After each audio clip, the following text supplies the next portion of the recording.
I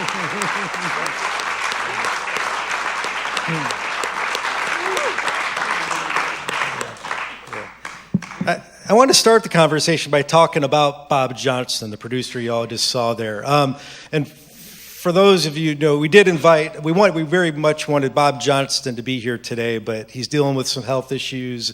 He lives in Northern California and just couldn't be here, but he's definitely here in spirit, and you can see that we're filming today, and I hope to send him a DVD of this panel this week. So, I know that Bob Johnston meant a lot to each one of you, for different reasons. And Charlie, I thought I would start with you, and if you could just kind of maybe, for those who don't know who Bob is, talk about, who he is and how you first met him and how he helped get you to Nashville and on these Dylan and Leonard Cohen sessions. Yeah. 1959. I was a young musician. I was playing up in the Washington, D.C. area, and we took a trip to California. First time I ever went. We had some bookings out there and went through Fort Worth, Texas to visit a friend of mine who I had met in North Carolina when he was in the Marine Corps, and he was a friend of Bob's, who was called Don at the time, Don Johnston. He was working at Bell Helicopter in the daytime and trying to cut records at night, and we had the band, and we went through, and he said, "You guys are a band, yeah.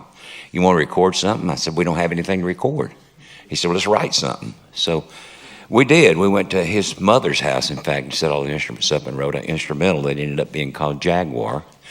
Went and spent the night in the studio and recorded it. And make a long story short, that was the beginning of a long relationship with Bob that we would get together and write periodically. And in 1963, the biggest thing that ever happened to me at the time, he was living here in Nashville, and he asked me to come and write with him, and I did, and we wrote a song called "It Hurts Me" that was recorded by Elvis Presley, which was like a dream, So we had some success and some not so successful songs together, but we had that kind of relationship. We were able to work together. In 1967, he moved here after having had a very successful career as a record producer with Cap Records and Columbia Records in New York.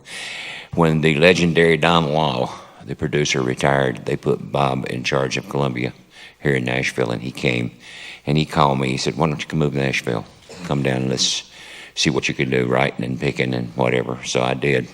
And I came and moved into town with, had the clutch out of my car and I think a $20 bill. And he made it possible for me to stay here. He loaned me money. He did all kinds of stuff. I would probably not be in Nashville now if it was not for Bob Johnston. He has been my mentor and above all, my very, very dear friend. And I wish that he could share this here today because he could tell some stories that none of us will remember. Some we probably would not want to remember, but anyway, that's how I met Bob and what he's meant in my life up until this very day. Great. Okay, I'll come around and start asking you like specific questions about being on the Dylan and Cohen.